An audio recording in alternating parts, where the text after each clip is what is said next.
Oke teman-teman, jumpa lagi di channel YouTube Ipex ID. Nah, di video kali ini saya akan menjelaskan sedikit perbedaan dan juga apakah IndiBiz teman-teman ini. Langsung saya plug aja ya teman-teman, karena memang banyak sekali yang terjadi di 2026 ini, terutama di bulan Juli sampai Agustus ini.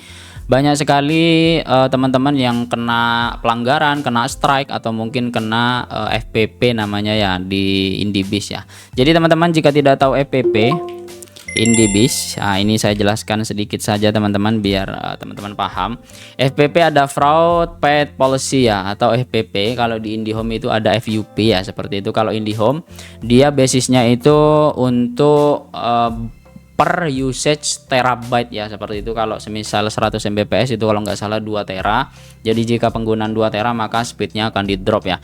Sedangkan IndiBiz itu berbeda sedikit ya teman-teman dari IndiHome ya, karena mereka sudah beda beda bapak perusahaan lah, seperti itu. Kalau IndiBiz itu miliknya Telkom, sedangkan kalau IndiHome itu miliknya Telkomsel ya, seperti itu.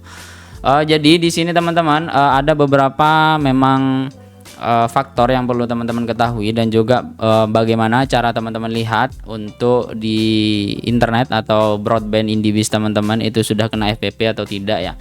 Biasanya teman-teman umumnya jika teman-teman menggunakan 150 sampai 300 Mbps itu akan kerasa di tanggal tua ya, atau pertengahan bulan kayak sekarang ini sudah tanggal 17 Agustus. Jadi banyak sekali teman-teman yang mungkin tidak kerasa, tapi memang itu sudah masuk FPP ya. Karena FPP kalau yang saya tahu itu ada 3 tahap teman-teman. Yang pertama yaitu nanti speednya akan di drop jika 150 Mbps itu ke 75 kalau tidak salah.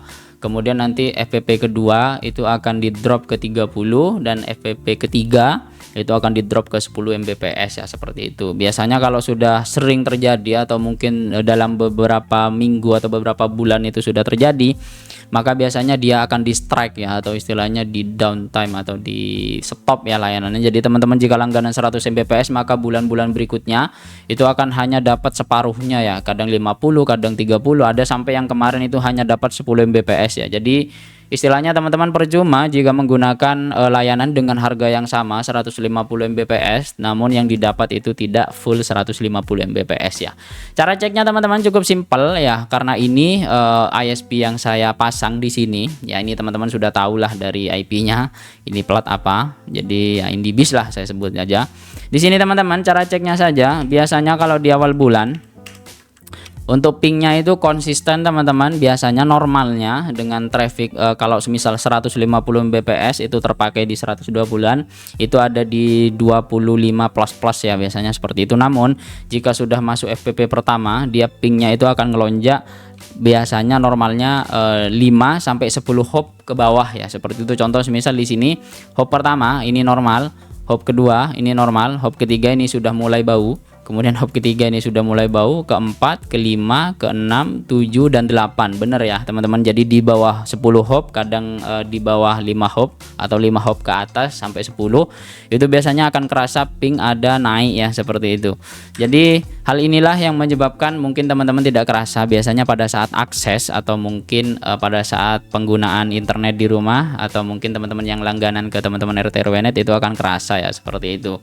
Jadi hal inilah yang mungkin tidak banyak ketahui, karena memang FPP itu biasanya akan ada peringatan di WA terlebih dahulu ke owner yang pasang atau ke nomor yang terdaftar.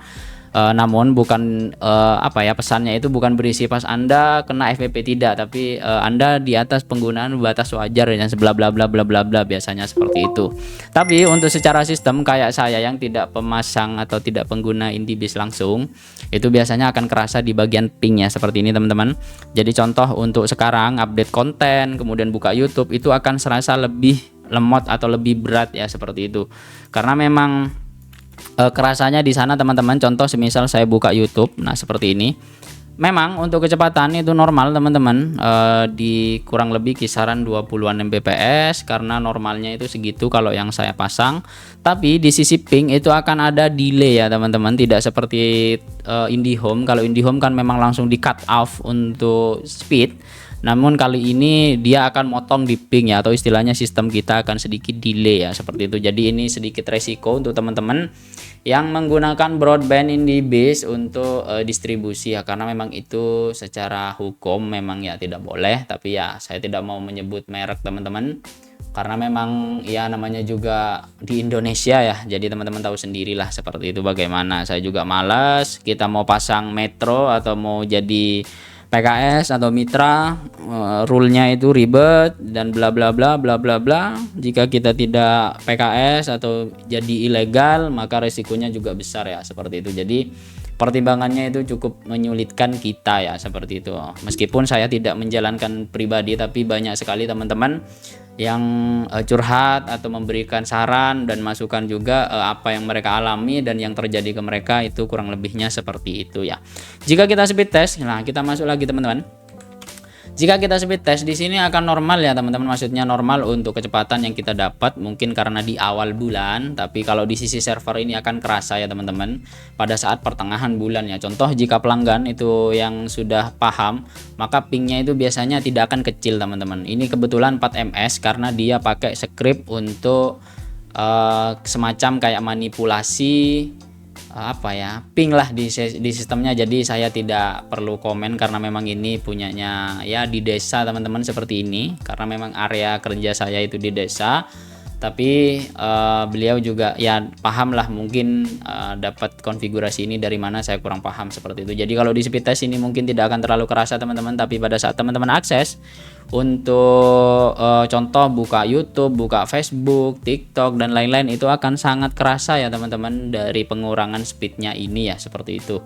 Jadi perlu diperhatikan jika teman-teman menggunakan ISP broadband untuk distribusi, pastikan di pertengahan bulan teman-teman siapkan untuk backup atau teman-teman bisa pasang Metro ya, seperti itu kalau memang yang punya budget.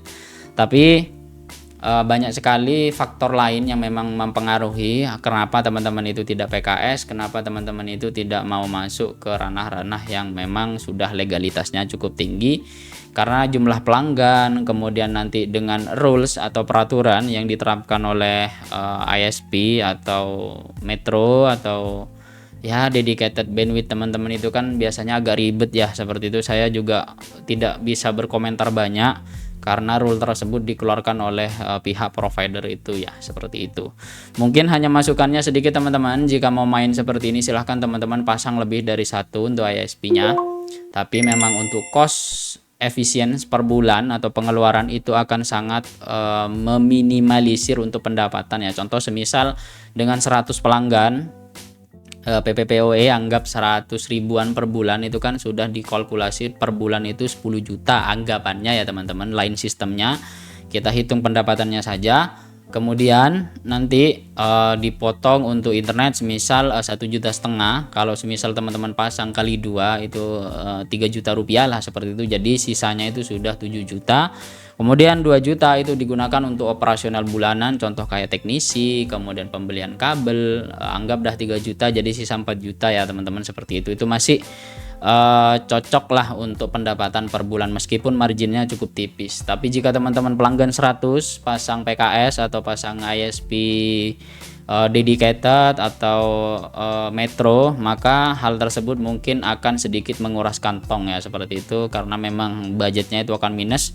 Contoh kemarin saja di 200 apa 300 Mbps itu dengan Metro, plat apa saya lupa namanya, itu sekitar 5 jutaan ya, seperti itu. Jadi kalau teman-teman hanya pelanggannya 100, maka 50% dari kos pendapatan per bulanan itu akan dipotong untuk ISP, itu line manajemen dan lain-lain masih ya teman-teman. Seperti itulah kekurangannya ya untuk sekarang.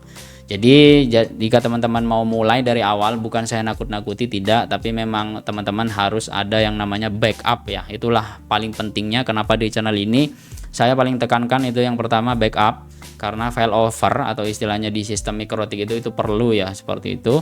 Pada saat hal-hal seperti ini terjadi, jadi kita bisa antisipasi. Biasanya di pertengahan bulan kayak sekarang tanggal 17 atau tanggal 15 itu sudah bermasalah, jadi bisa diundur sampai tanggal 25 atau bahkan di 28 plus ya, seperti itu. Jadi di tanggal 28, kalau kalender 29 atau 30 masih ada 2 hari sisa, istilahnya itu untuk agar pada saat internetnya itu lemot itu tidak terlalu lama ya teman-teman, karena kalau terlalu lama pelanggan itu akan kabur ya, seperti itu.